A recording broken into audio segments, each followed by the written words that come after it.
وأن يجعلنا وإياكم للمتقين إماما. نواصل بإذن الله تعالى في التعليق على كتاب رياض الصالحين من كلام سيد المرسلين عليه الصلاة والسلام.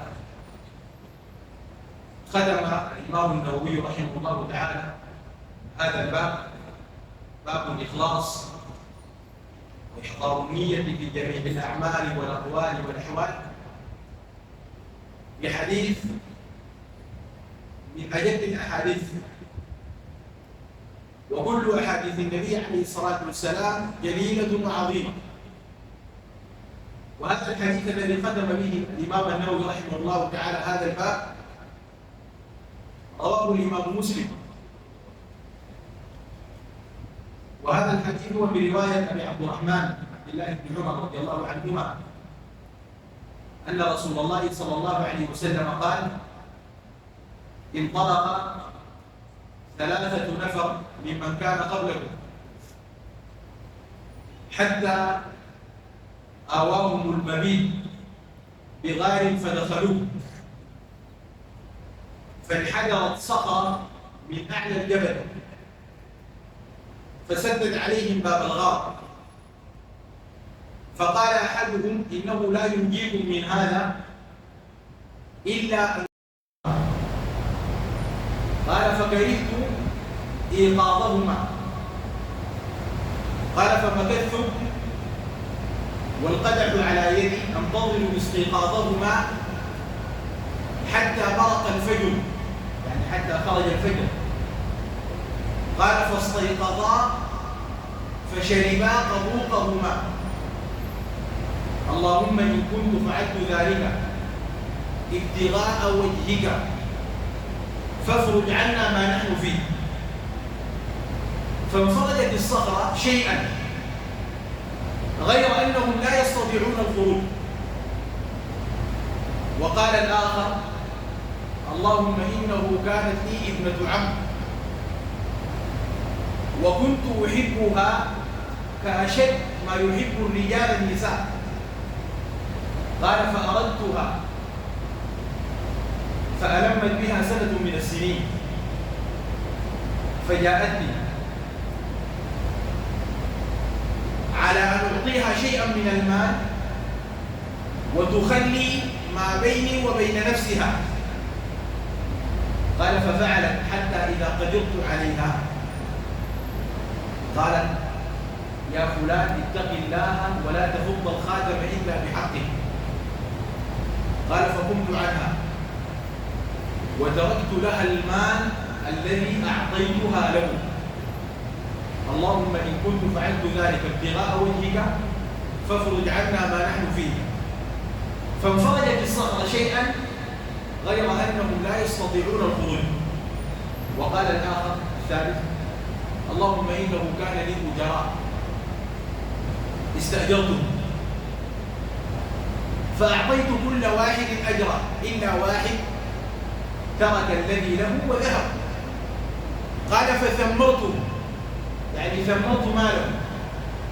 قال: فجاءني فقال: يا عبد الله أدي إلي أجري.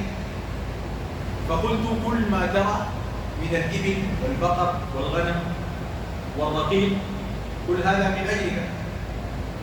قال: يا عبد الله لا تستهزئ بي. قال: لا أستهزئ بك، كل ما ترى من أجرك. قال: فأخذه فاستاقه ولم يترك منه شيئا. اللهم إن كنت فعلت ذلك ابتغاء وجهك فافرج عنا ما نحن فيه. فانفرجت الصخرة وخرجوا يمشون.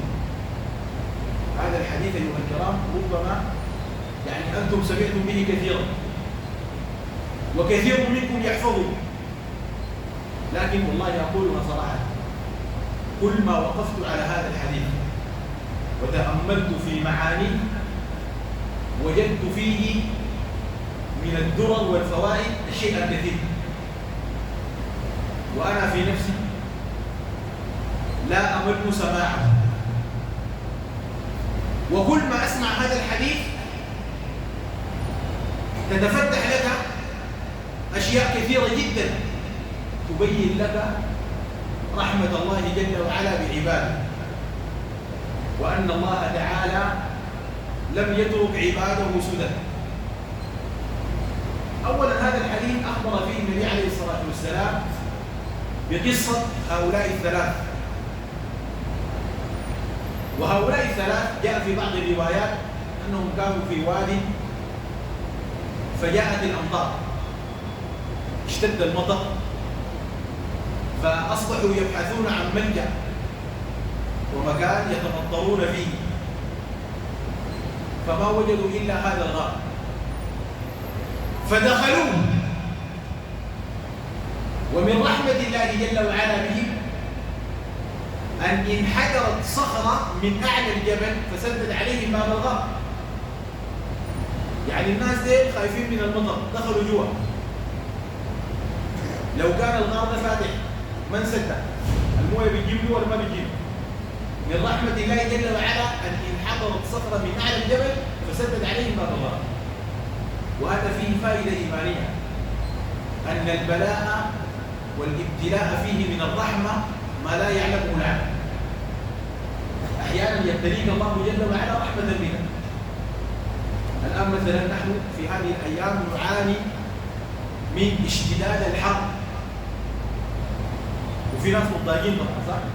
يقول لك سخانة تلحم ودي ما حيدي ودي ما عيشة، مع أن طبيعة النفس البشرية وطبيعة جسد الإنسان يحتاج إلى الحرارة ويحتاج إلى البرودة، وكلها فيها من الخير له. هناك بعض الأدواء وبعض الأمراض لا تخرج من الجسد إلا بشدة الحر، ولذلك فيها من الخير الكثير. لكن الإنسان بطبعه خلق ضعيفا، خلق الإنسان ضعيفا. يجي الشتاء يقول لك يا مولانا والله البرد ده ما بنستحمله، يجي الصيف يقول لك والله ما بنقدر. الإنسان بطبعه ضعيف، لا يحتمل الشتاء ولا يحتمل الصيف. ولكن العاقل الفطن يعلم أن في كل المقامات وفي كل الأحوال عبودية يتعبد بها لله جل وعلا.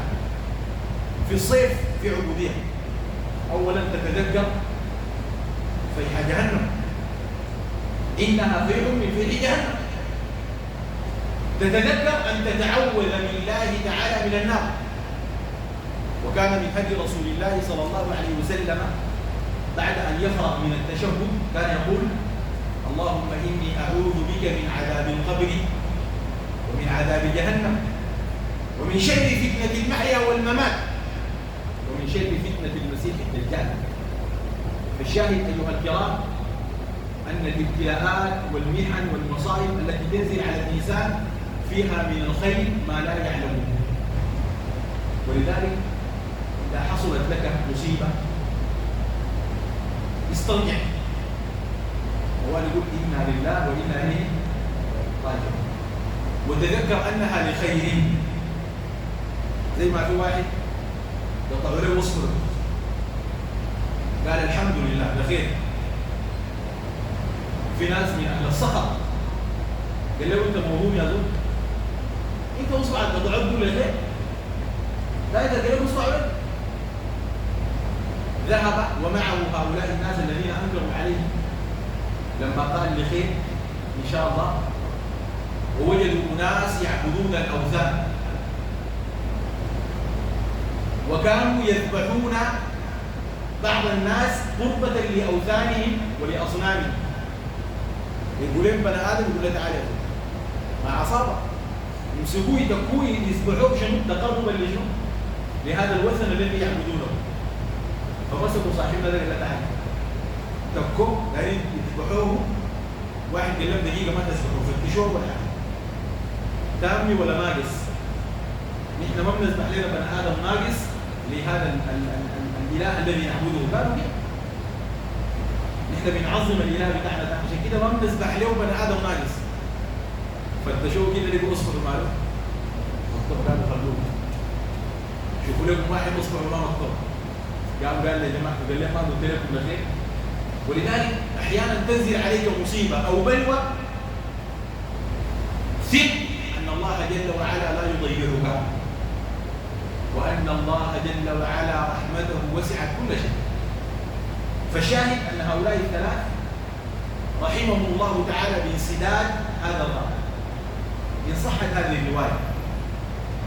فالأول توسل إلى الله تعالى ببر الوالدين.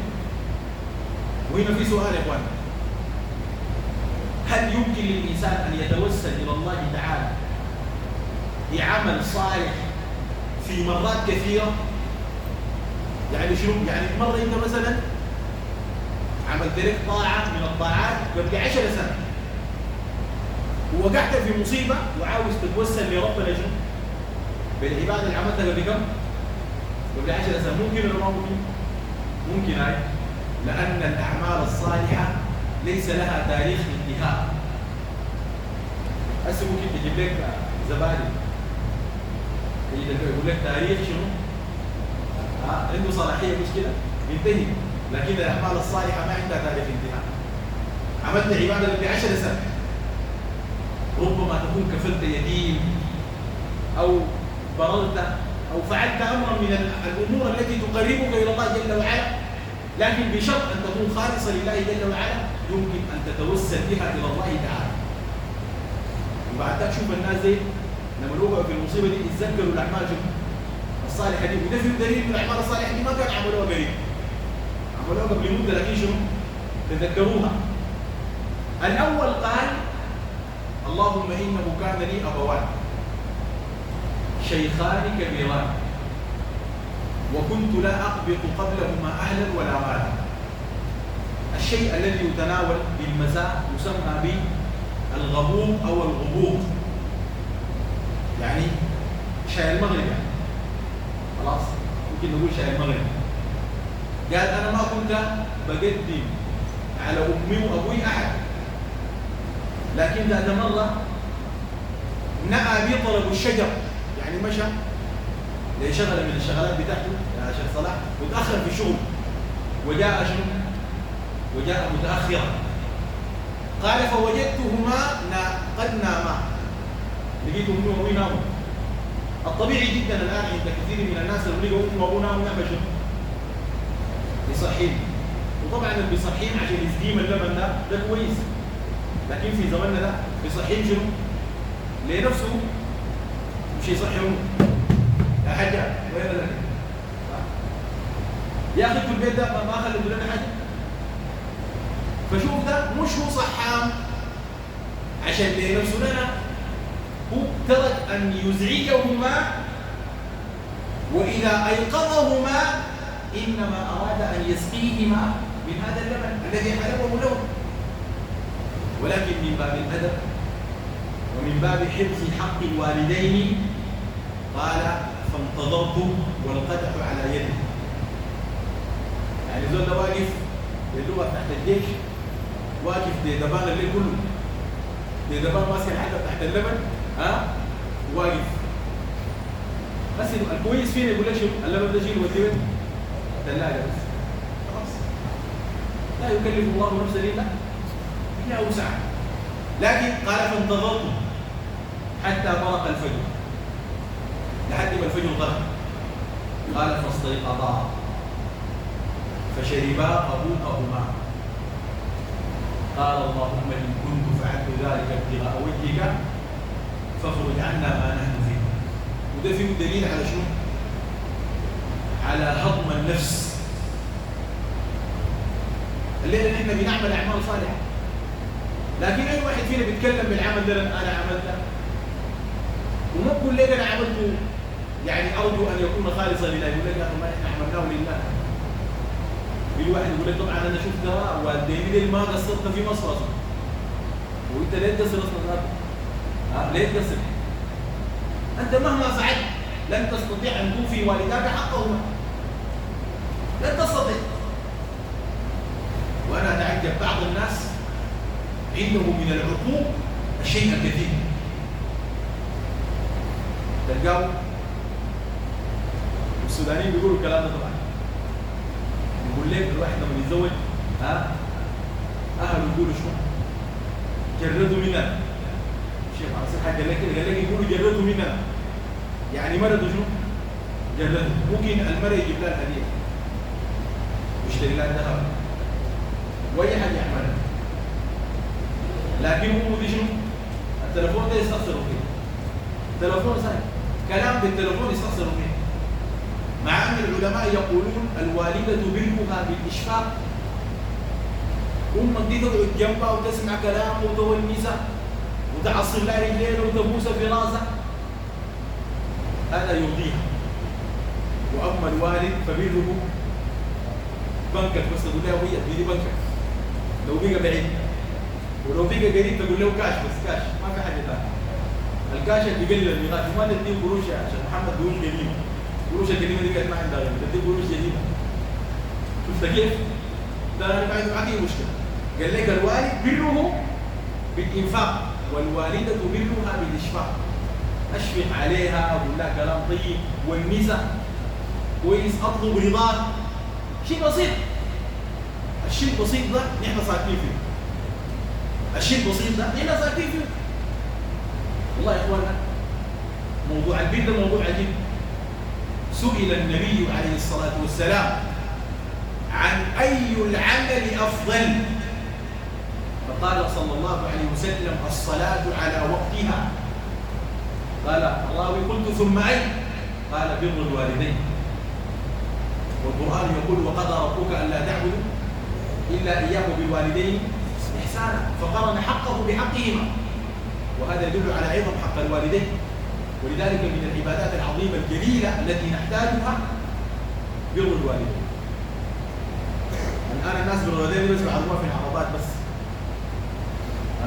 القرية اللي بيسموها شيء بس بيعرفوها بس في العربات، ثاني ما بيعرفوها في أحد. يقول لك يا زول انا دار بالوالدين، شنو يا زول؟ ده انت حج امك وابوك ولا شنو؟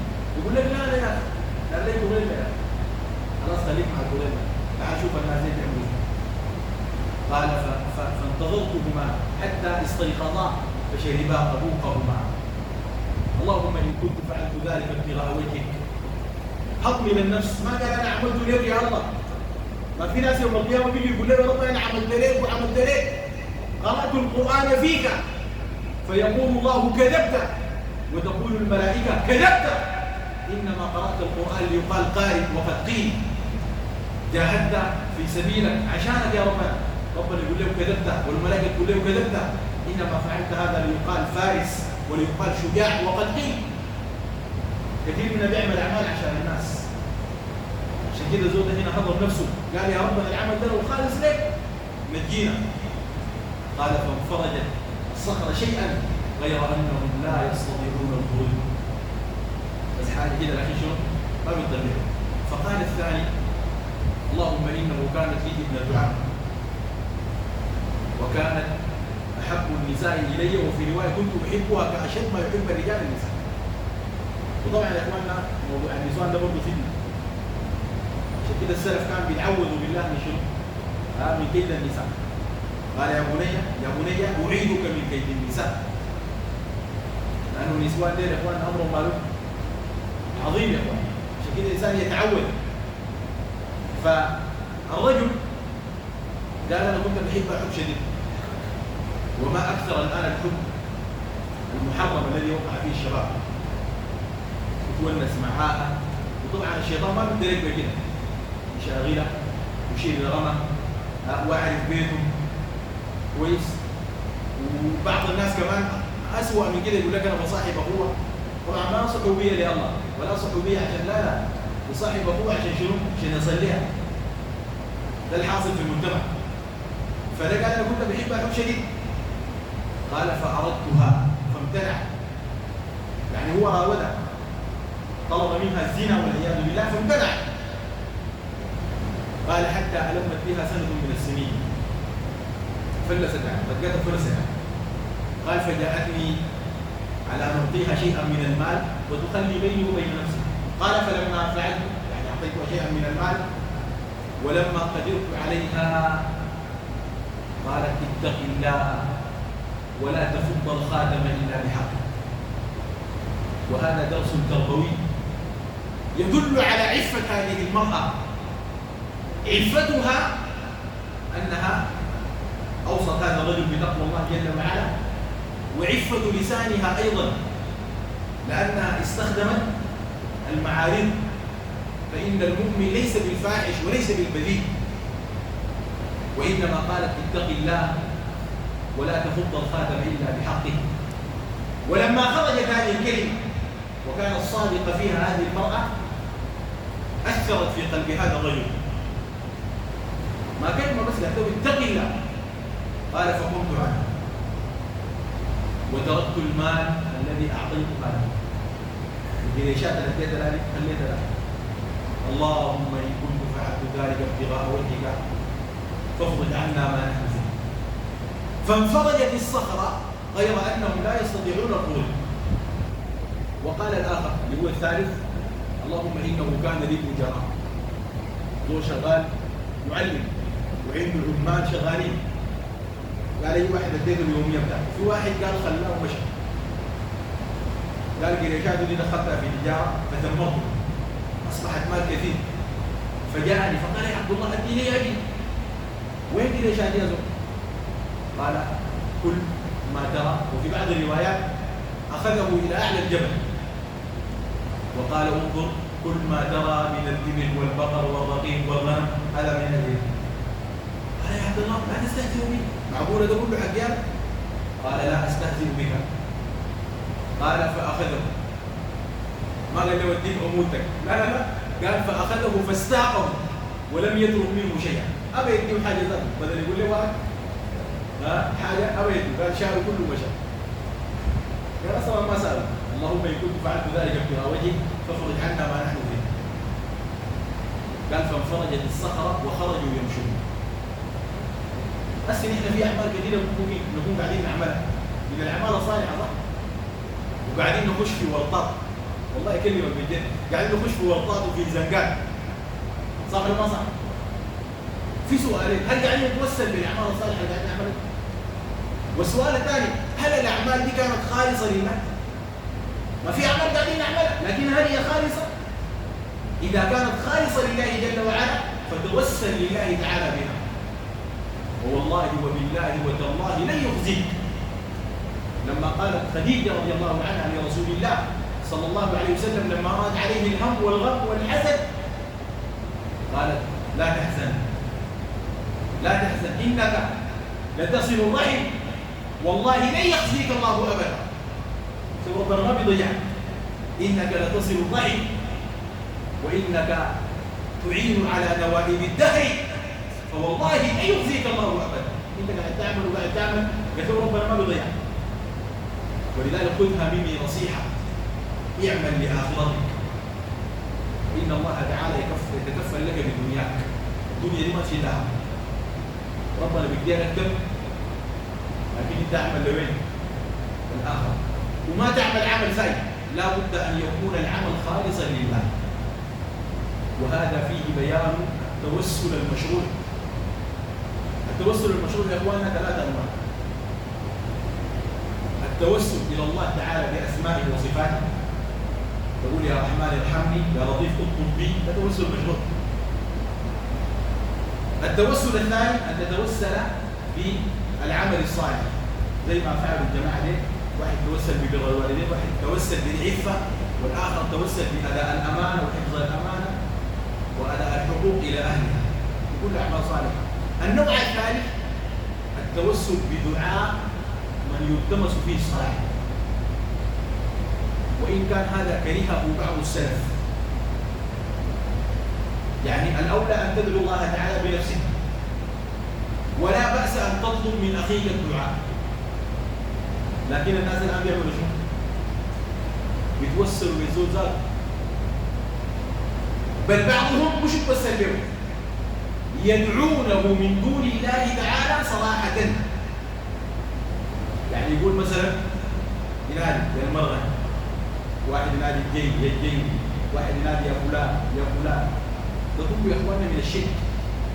لأن الله يقول ومن يدعو مع الله إلها آخر لا برهان له، ما عنده دليل ولا عنده برهان ولا عنده حجة، فإنما حسابه عند ربه إنه لا يفلح الكافرون.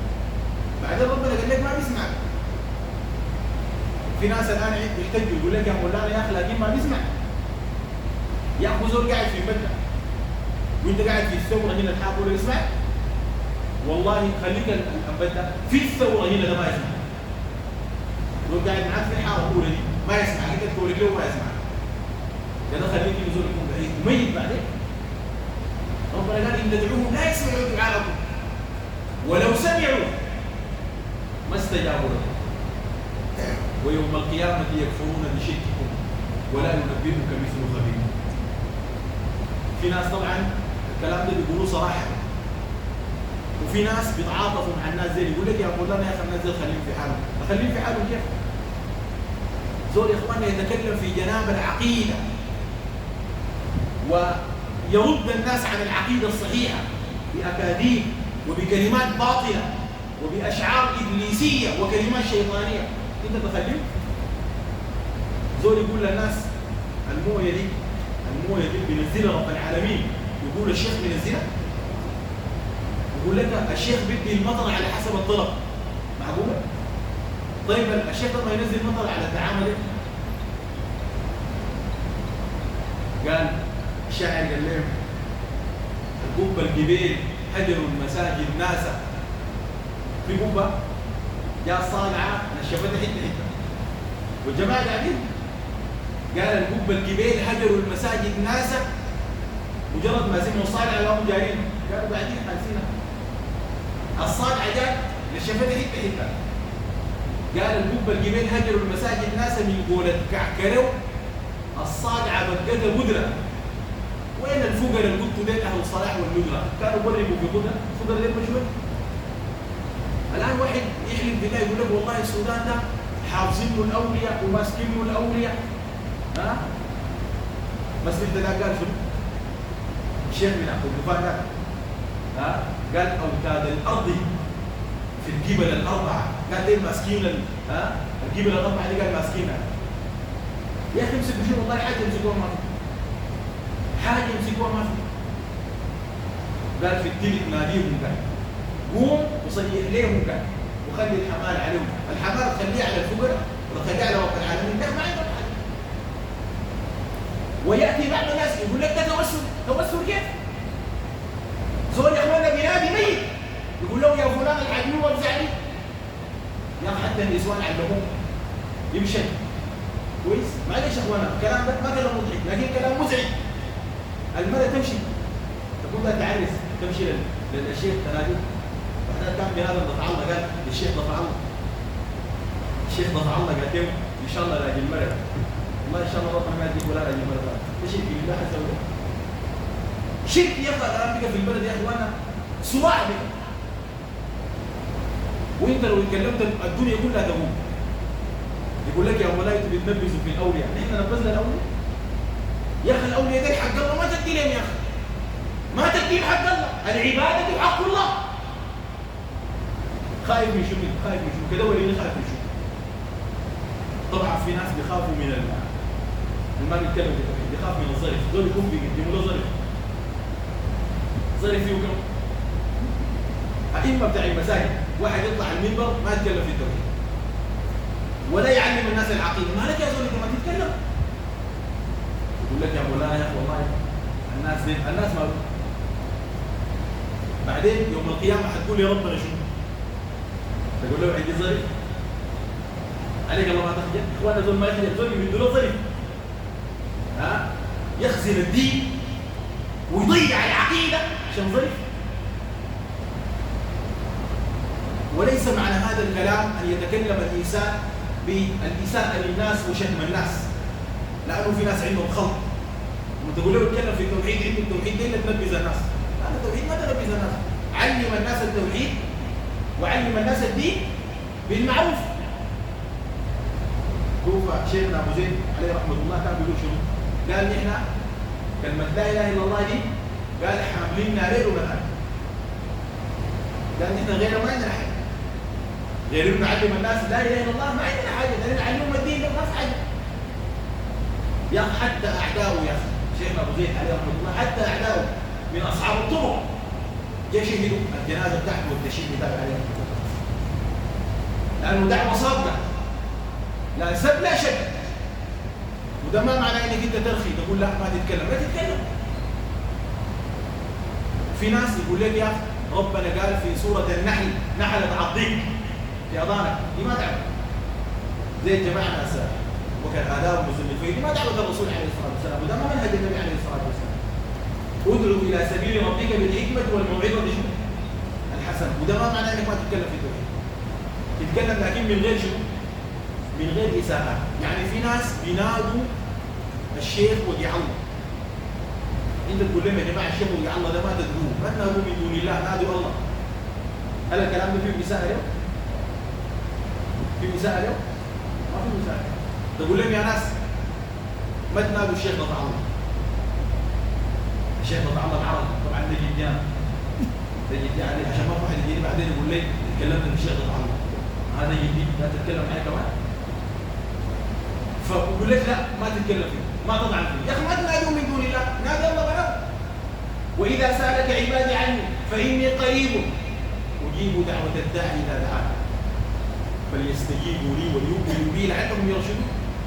المجرم ده كان اسمه الجزيري قال ده توسل، ده الدعاء ده توسل، دول يدعوا من دون الله ده توسل. التوسل انك تتوسل الى الله تعالى بالعمل الصالح.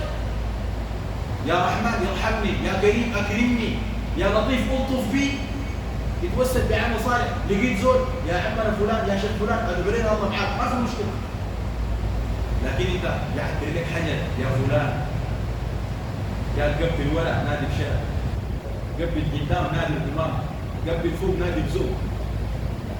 تناديهم ليه؟ ما عندك حاجه. ربنا قال لك ما عندك حاجه. ولو سمعك ذاته ما بيستجيب لك. عشان كده ربنا قال ومن اضل ممن يدعو من دون الله من لا يستجيب له الى يوم القيامه وهم عن دعائهم غافلون واذا حشر الناس كانوا لهم اعداء وكانوا بعبادتهم كافرين. وشوفوا يا اخوان اي زول ما بيحب الكلام في التوحيد يراجع نفسه. اسمع الكلام ده، اي زول ما بيحب الكلام في التوحيد يراجع نفسه. واذا ذكر الله وحده اشمئزت قلوب الذين لا يؤمنون بالآخرة وإذا ذكر الذين من دونه إذا هم يستبشرون. الفقراء الله أكبر أبشر بالخير يقول له ربنا، يقول لك يا حنك الله الأولياء خلوا الأولياء دين ما تنادين من دون الله، توكل على الله جل وعلا وحده. ولذلك هذا الحديث يبين لنا أيها الكرام أن العبد يهضم نفسه ويخلص العمل لله ويكثر من الأعمال الصالحة ويتوسل إلى الله تعالى بها حتى يستجيب الله تعالى دعاءه وحتى يفرج الله عنه. الآن نحن أي واحد فينا عنده صخرة، صخرة ما صخرة. حاول أنت تفتش نفسك، شوف الأعمال الصالحة اللي قاعد تعملها واجتهد في الأعمال الصالحة عشان تزيح عنك شنو هذه الصخرة. في ناس عندهم صخرة من الهموم، صخرة من الأحزان، صخرة من البلايا، صخور الآن أصابت هذه القلوب.